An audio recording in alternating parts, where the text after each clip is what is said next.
Today's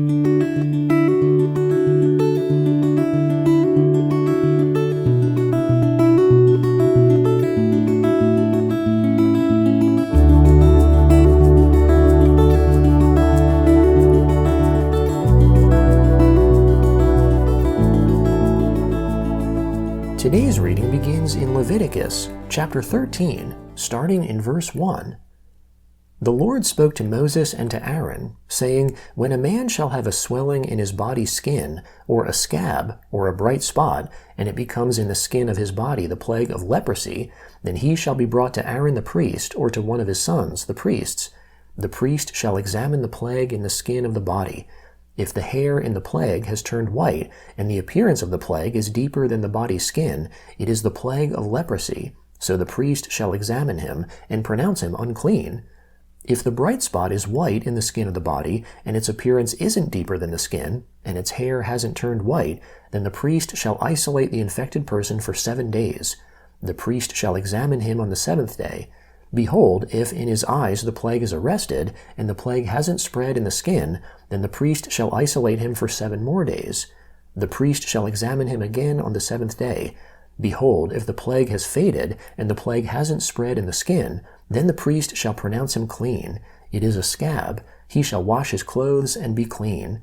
But if the scab spreads on the skin after he has shown himself to the priest for his cleansing, he shall show himself to the priest again. The priest shall examine him, and behold, if the scab has spread on the skin, then the priest shall pronounce him unclean. It is leprosy. When the plague of leprosy is in a man, then he shall be brought to the priest, and the priest shall examine him.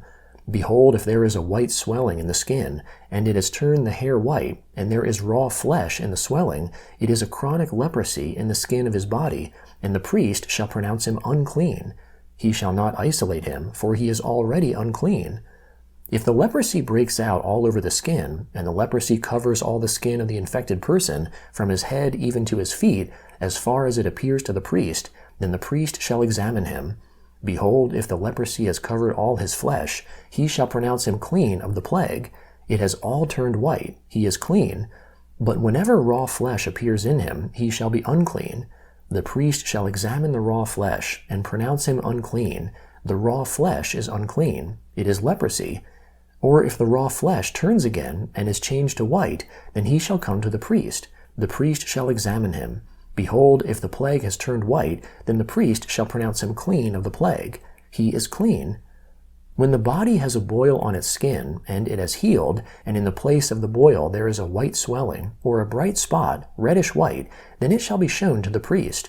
The priest shall examine it. Behold, if its appearance is deeper than the skin, and its hair has turned white, then the priest shall pronounce him unclean. It is the plague of leprosy. It is broken out in the boil. But if the priest examines it, and behold, there are no white hairs in it, and it isn't deeper than the skin, but is dim, then the priest shall isolate him 7 days. If it spreads in the skin, then the priest shall pronounce him unclean. It is a plague. But if the bright spot stays in its place, and hasn't spread, it is the scar from the boil, and the priest shall pronounce him clean. Or when the body has a burn from fire on its skin, and the raw flesh of the burn becomes a bright spot, reddish white, or white, then the priest shall examine it, and behold, if the hair in the bright spot has turned white, and its appearance is deeper than the skin, it is leprosy. It is broken out in the burning, and the priest shall pronounce him unclean. It is the plague of leprosy. But if the priest examines it, and behold, there is no white hair in the bright spot, and it isn't deeper than the skin, but has faded, then the priest shall isolate him 7 days. The priest shall examine him on the 7th day. If it has spread in the skin, then the priest shall pronounce him unclean. It is the plague of leprosy. If the bright spot stays in its place, and hasn't spread in the skin, but is faded, it is the swelling from the burn, and the priest shall pronounce him clean, for it is the scar from the burn.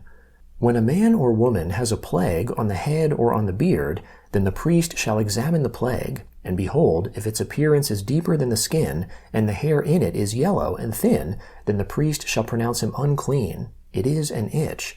It is leprosy of the head or of the beard.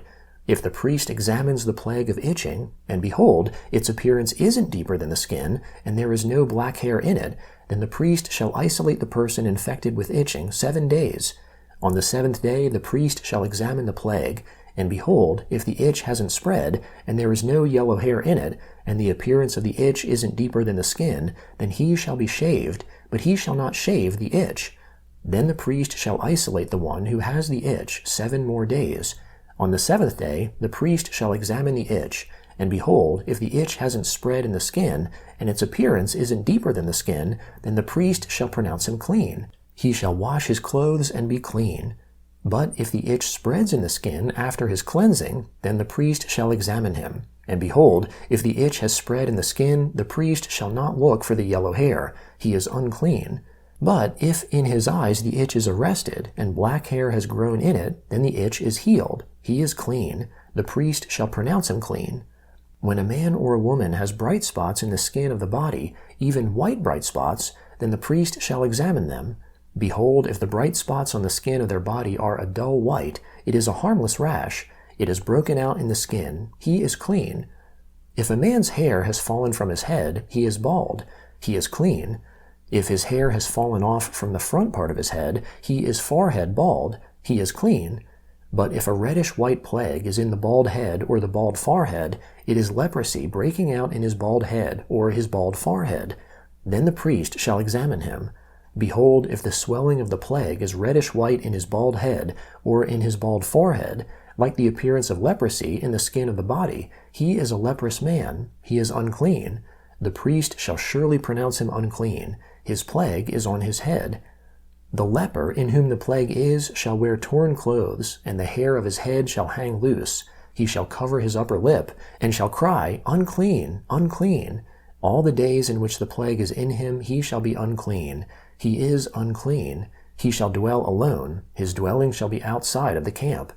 The garment also that the plague of leprosy is in, whether it is a woolen garment or a linen garment, whether it is in warp or woof, of linen or of wool, whether in a leather or in anything made of leather, if the plague is greenish or reddish in the garment, or in the leather, or in the warp, or in the woof, or in anything made of leather, it is the plague of leprosy, and shall be shown to the priest. The priest shall examine the plague, and isolate the plague 7 days. He shall examine the plague on the 7th day.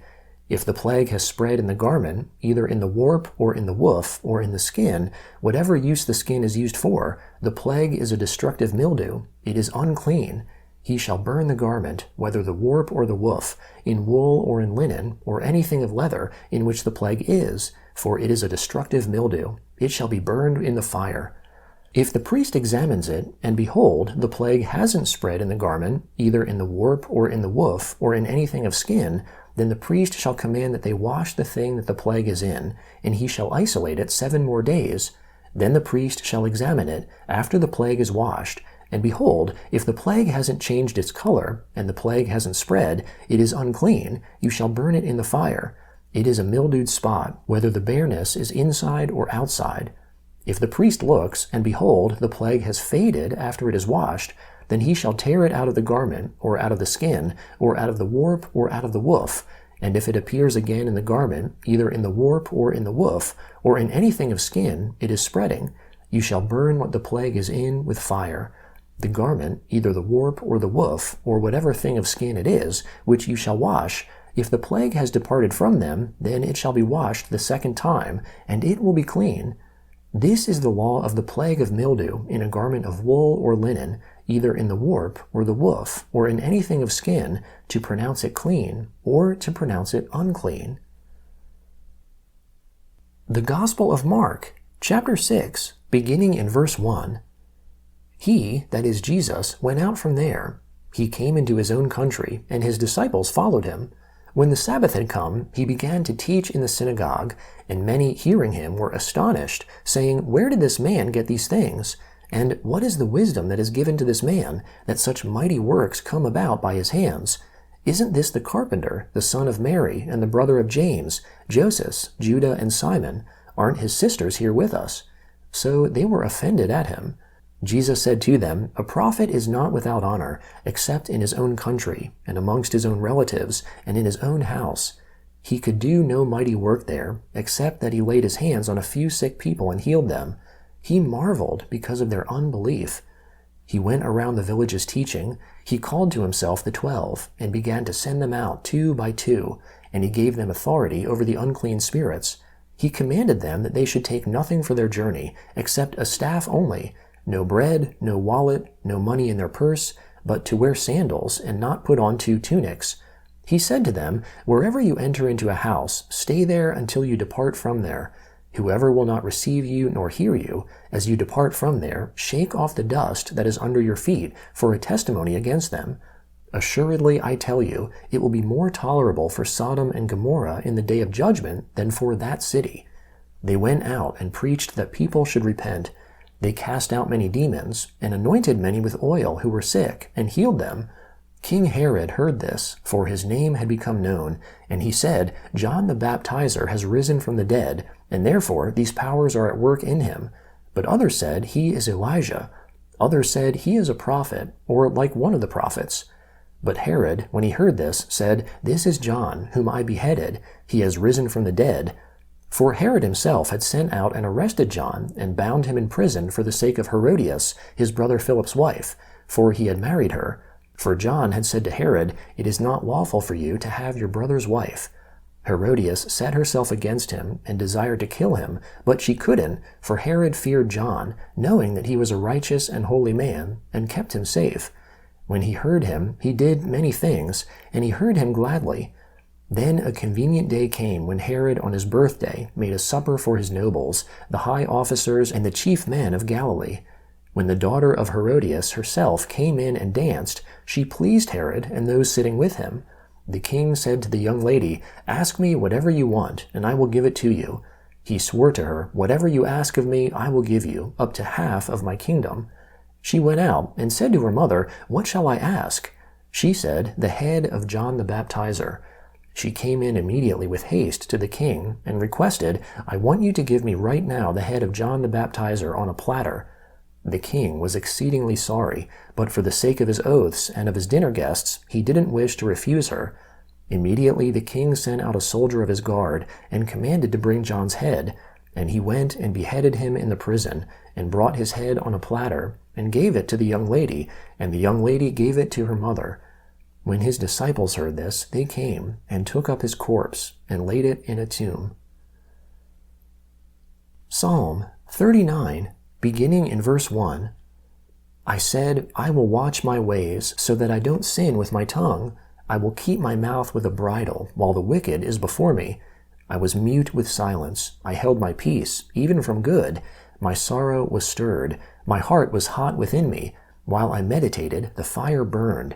I spoke with my tongue. Lord, show me my end. What is the measure of my days? Let me know how frail I am. Behold, you have made my days hand-widths. My lifetime is as nothing before you. Surely every man stands as a breath. Surely every man walks like a shadow. Surely they busy themselves in vain. He heaps up and doesn't know who shall gather. Now, Lord, what do I wait for? My hope is in you. Deliver me from all my transgressions. Don't make me the reproach of the foolish. I was mute. I didn't open my mouth, because you did it. Remove your scourge away from me. I am overcome by the blow of your hand. When you rebuke and correct man for iniquity, you consume his wealth like a moth. Surely every man is but a breath. Hear my prayer, Lord, and give ear to my cry. Don't be silent at my tears, for I am a stranger with you, a foreigner, as all my fathers were. Oh, spare me, that I may recover strength, before I go away and exist no more. Proverbs chapter 10, verse 10. One who winks with the eye causes sorrow, but a chattering fool will fall.